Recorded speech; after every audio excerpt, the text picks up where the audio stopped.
Perkenalkan, Saya Tri Agustina Perumanipuru. Saya Hana Sibarani. saya Rusmayanti Simanjuntak. Saya Tamana Gustepu. Di sini kami akan menampilkan video animasi kami dengan judul Dialog dan Persahabatan.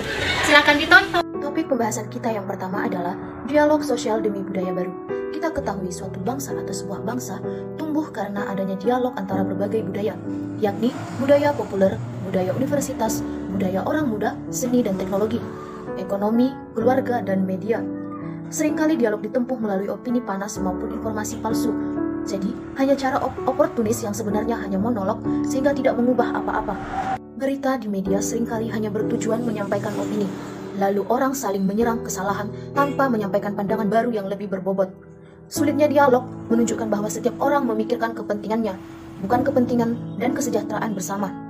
Yang kita perlukan ke depannya adalah orang yang berani memutuskan logika ini, memperjuangkan kebenaran melampaui kepentingan pribadi. Membangun bersama. Dialog autentik ditandai dengan kesediaan mendengar dan mengerti pandangan orang atau kelompok lain. Ketika pandangan sebuah kelompok itu benar, positif baik, tentu akan memberi dampak positif pada kehidupan sosial.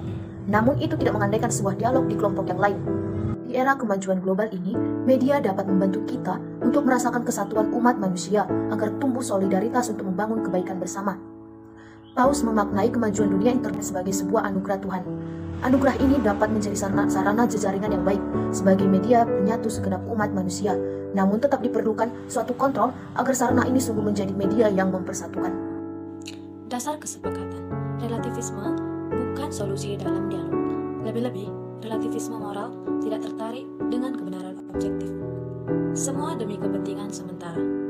Manusia memiliki kemampuan inteligensi dan kesadaran untuk mencari kebenaran asasi. Relativisme menyebabkan orang malas untuk mencari nilai-nilai yang lebih luhur dari kepuasan sementara. Kesepakatan dan kebenaran. Di sini, kita sedang berbicara tentang dialog berdasarkan pemahaman rasional yang mempertimbangkan kekayaan berbagai sudut pandang menuju kebenaran mendasar. Kalau kita meyakini adanya kebenaran fundamental, maka kita tidak harus mempertimbangkan antara kesepakatan sosial, konsensus, dan kebenaran objektif, sebuah realitas. Terlepas dari perbedaan budaya, sejarah, dan geografis yang membentuk seseorang, tidak dapat disangkal bahwa semua orang memiliki satu martabat dan luhur yang hakiki, yaitu sebagai manusia. 3. Seni budaya baru. Kebenaran adalah sebuah seni perjumpaan. Dalam perjumpaan kita diperkaya. Dalam perjumpaan antara yang beragama, nilai kebenaran utama semakin utuh. Sebab bersama dan seluruh adalah lebih luhur dari hanya sebagian. Dalam perjumpaan setiap sudut diuji dan dimurnikan, tidak ada yang mengaklingi lebih sempurna dan mengabaikan yang lain. Dalam konteks inilah kita memaknai istilah budaya. Istilah ini bukan terkait sesuatu yang abstrak, melainkan konkret, yaitu menyentuh ke dalam diri masyarakat. Di sini kita berbicara tentang hidup budaya perjumpaan. Perjumpaan dapat menjadi sebuah cara hidup diri, di mana orang hidup bersama mencari titik temu saling menghormati sebagian manusia dan saling mencermati perbedaan. Pelaku dari budaya perjumpaan ialah manusia. Ia subjek konkret, tanpa manusia sebagai pribadi tidak ada tatanan sosial. Perjumpaan memungkinkan kedamaian, bukan sekedar damai yang dirangsang dengan motif perang dan ekonomi, tetapi damai batinlah, damai yang tidak superficial. Damai juga bukan berarti diam demi kesepakatan dan perjanjian. Damai otentik terjadi karena proses perjumpaan di mana orang belajar menerima perbedaan. Mari kita mendidik anak-anak untuk menciptakan demi dengan senjata dialog dan mengajar mereka menggunakan cara berjuang dalam perjumpaan. Cita rasa berjumpa dengan orang lain. Yang pertama, dialog mungkin kalau kita berani berjumpa dengan orang yang berbeda. Tanpa keberanian untuk berjumpa dengan yang berbeda, dialog tidak akan terjadi. Di balik peperangan dan banyak tindakan kekerasan, sebenarnya tersembunyi ketakutan manusia untuk berjumpa dengan sesama. Ia hanya mau berjumpa demi kepentingan yang sama. Budaya perjumpaan dalam arti sesungguhnya bukan pertemuan dan kesepakatan formal antara pihak yang berkepentingan sama, dan hanya pada level para tertinggi dan pemimpin.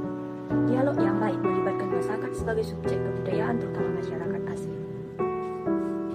Yang kedua, fakta-fakta sosial menjadi efektif ketika menjadi fakta budaya. Budaya suku-suku asli juga menghendaki kemajuan, tetapi seringkali mereka bersikap lebih manusiawi daripada masyarakat yang sudah maju. Mereka tidak mencari pemimpin dan kuasa, tetapi menambahkan fitnah kecil itu. Patut diingat bahwa tidak ada perubahan yang otentik tanpa dialog kebudayaan, terutama dengan mereka yang miskin. Budaya perjumpaan mengandaikan penerimaan perbedaan, bukan membentuk sebuah keidentikan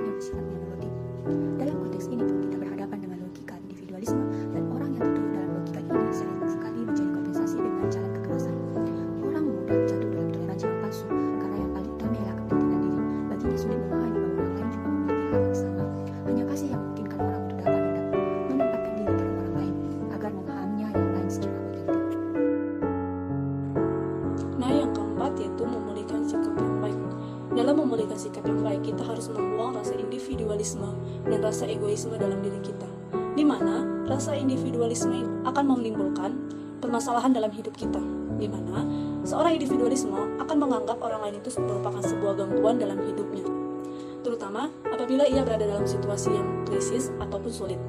Seorang individualisme akan mencari jalan hanya untuk menyelamatkan dirinya sendiri.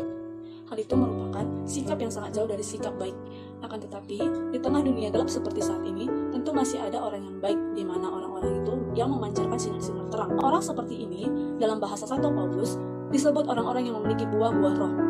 Mereka memiliki kemampuan berpihak pada sesama, walaupun dalam situasi yang sulit. Sikap baik itu ialah lawan dari hati yang keras, di mana orang yang memiliki hati yang keras akan sangat sulit membuka dirinya bagi sesama. Dan pada zaman kini, beberapa orang semakin sulit dalam bersikap sopan santun, terkhususnya dalam mengucapkan kata permisi, tolong, maaf, dan terima kasih. Sikap yang baik itu sendiri akan tumbuh dari hari ke hari secara perlahan-lahan. Ia akan membebaskan orang-orang dari rasa egoisme dan rasa individualisme itu. Nah, inilah cara sederhana yang dapat menumbuhkan budaya baru, budaya yang baik dalam kehidupan kita, khususnya dalam zaman sekarang ini. Sekian dan terima kasih. Dadah.